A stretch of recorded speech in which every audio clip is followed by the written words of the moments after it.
Friends, मैं अंकित अपने channel explore India में आपका स्वागत करता हूं।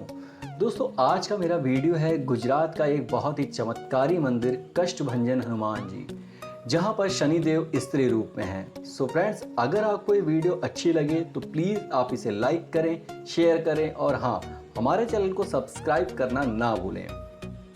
दोस्तों, कहा जाता है कि शनिवार को हनुमान जी का पूजा करने वालों पर शनिदेव दयावान रहते हैं। हनुमान जी और शनिदेव के इस संबंध का प्रतीक है गुजरात के भावनगर के सारंगपुर में भगवान हनुमान जी का एक बहुत ही प्राचीन मंदिर, जिसे कष्टभंजन हनुमान जी के नाम से जाना जाता है। यह मंदिर अपने आप में बेहद खास है, क्योंकि इस मंदिर में श्री हनुमान जी के साथ शनिदेव भी विराजित हैं। साथ ही शनिदेव स्त्री रूप में हनुमान जी के चरणों में बैठे हुए दिखाई देते हैं। ऐसी मान्यता है कि इस मंदिर को लेकर कहा जाता है कि यदि किसी भी भक्त की कुंडली में शनि दोष हो तो कष्टभंजन हनुमान जी के दर्शन और पूजा अर्चना करने से इसका प्रभाव खत्म हो जाता है। साथ ही यहाँ आने वाले भक्तों की सभी मनोकामनाएं पूर्ण हो जाती हैं। दोस्तों, कष्टभंजन हनुमान जी के पीछे एक पौराणिक मान्यता जुड़ी है, जिसमें बताया गया है कि कैसे हनुमान जी ने शनि प्रकोप से अपने भक्तों को यहाँ मुक्ति दिलाई थी। कहते हैं एक समय शनिदेव का प्रकोप काफी बढ़ गया था। इस कष्ट से बचने के लिए पृथ्वीवासियों ने हनुमान जी से प्रार्थना की। तब भक्तों के कष्ट से क्रोधित होकर हनुमान जी शनिदेव से युद्ध करने चल पड़े। जब शनिदेव को यह पता चला तो वो बहुत ही ज़्यादा डर गए और बचने के लिए उपाय सोचने लगे। शनिदेव जानते थे कि हनुमान जी बाल ब्रह्मचारी हैं और वे शरणागत स्त्री पर कभी भी हाथ नहीं उठा सकते।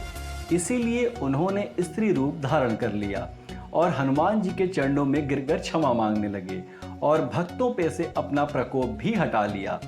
तभी से सारंगपुर के कष्टभंजन हनुमान जी मंदिर में शनिदेव को हनुमान जी के चरणों में स्त्री रूप में ही पूजा जाता है और भक्तों के कष्टों का निवारण करने के लिए इस मंदिर को कष्टभंजन हनुमान जी मंदिर के नाम से जाना जाता है।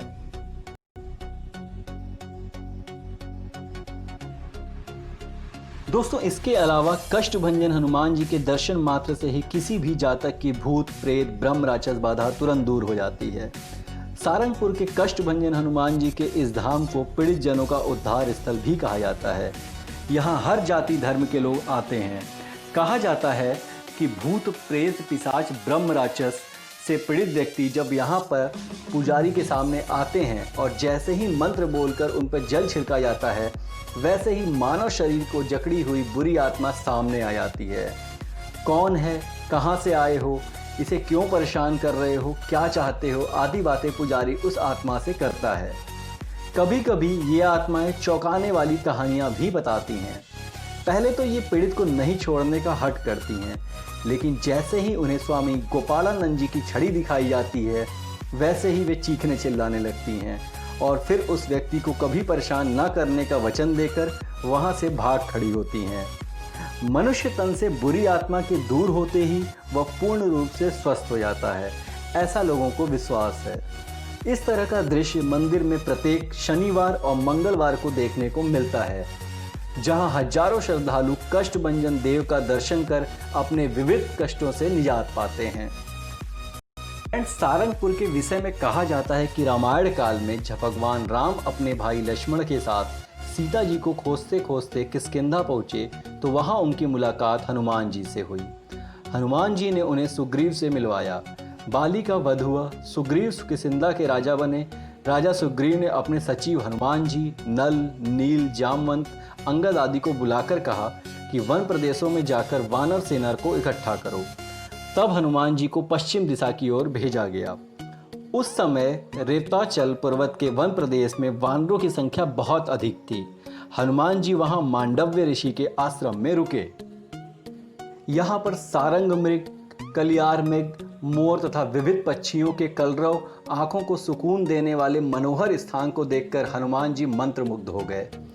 किष्किंधा पहुंचकर हनुमान जी ने भगवान राम से इस वन प्रदेश की सुंदरता का जब वर्णन किया, तभी भगवान राम के मुख से निकला कि भविष्य में आप यहाँ निवास कर पीड़ितों के कष्ट को दूर करेंगे।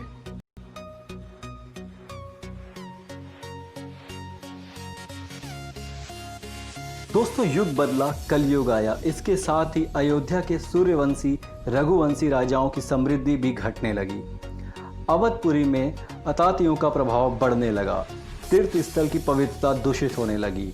समय को देखते हुए वहां के सूर्यवंशियों ने मारवाड़ में आकर सूर्य नारायण का मंदिर बनवाया तथा उनकी पूजा करने लगे। मार्तंड यानी सूर्य की पूजा करने वाले वृद्ध पुजारी, जिसे लोग दादा कहते थे, का नियम था कि जब तक वह भगवान की पूजा नहीं कर लेते तब तक अन्न जल ग्रहण नहीं करते थे। एक बार वहां अकाल पड़ गया और कई वर्ष तक बारिश नहीं हुई। लोग जल की खोज में गुजरात की ओर निकले। दादा भी सूर्य नारायण की मूर्ति को रोककर एक रथ में चल पड़े। चलते चलते रथ का एक पहिया मिट्टी में धंस गया। बहुत कोशिश हुई पर पहिया नहीं निकल पाया। उसी रात सूर्य भगवान ने उन्हें स्वप्न में दर्शन देकर कहा कि यहीं विश्राम करो। इस क्षेत्र में एक दिन पुरुषोत्तम नारायण आएंगे और सूर्यवंशियों का कल्याण करेंगे। मार्तंड राय के नाम पर स्थापित सूर्य मंदिर को मांडव राय कहा जाने लगा।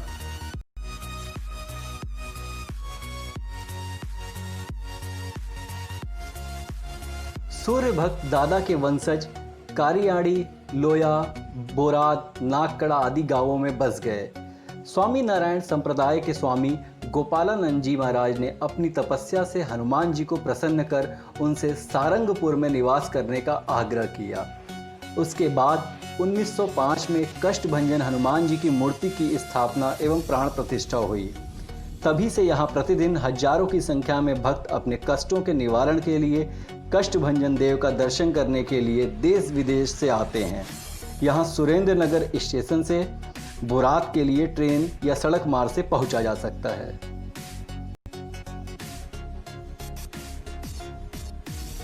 फ्रेंड्स, भारत में कई ऐसे मंदिर हैं जो अपने अनोखे रीति रिवाज और चमत्कार के लिए जाने जाते हैं। नारियल का हमारे आध्यात्मिक जीवन में बहुत ही बड़ा महत्व है। नारियल को बहुत ही पवित्र फल माना जाता है। मंदिरों में भगवान को नारियल चढ़ाने की परंपरा है। नारियल को भगवान को चढ़ाने के बाद हम नारियल को घर ले जाते हैं, पर उसका पानी बर्बाद हो जाता है। सोचिए, पौष्टिकता से भरे इस नारियल पानी का बर्बाद होना कितना गलत है। दोस्तों, इस बात को सारंगपुर कष्टभंजन हनुमान जी मंदिर के प्रबंधकों ने ध्यान में रखा। मंदिर की साफ सफाई को भी ध्यान में रखते हुए यहाँ के प्रबंधन ने यहाँ के मंदिर के प्रवेश द्वार पर हनुमान जी की एक और बड़ी प्रतिमा बाहर स्थापित कर उसमें मशीन लगाई है। यह अनोखी मशीन मंदिर में साफ सफाई करने वाले लोगों का काम आसान करती है। मंदिर के प्रवेश द्वार पर स्थापित इस मूर्ति का मुंह खुला हुआ है। जिस भक्त को भगवान को नारियल का भोग लगाना है वह उस मूर्ति के मुंह में नारियल डाल देता है। फिर चढ़ाया हुआ नारियल प्रसाद के रूप में भगवान हनुमान जी के हाथ के रास्ते वापस आ जाता है। इसके बाद नारियल पानी व छिलके भीतर टैंक में इकट्ठे हो जाते हैं, जिससे कि इसका पानी वेस्ट नहीं होता और छिलकों से मंदिर परिसर में गंदगी भी नहीं होती। सो फ्रेंड्स, ये थे गुजरात के सारंगपुर के कष्टभंजन हनुमान जी, जहां पर शनिदेव स्त्री रूप में स्थापित हैं। तो अगर आपको ये वीडियो अच्छी लगी हो तो प्लीज़ आप इसे लाइक करें, शेयर करें और हाँ, हमारे चैनल को सब्सक्राइब करना ना भूलें।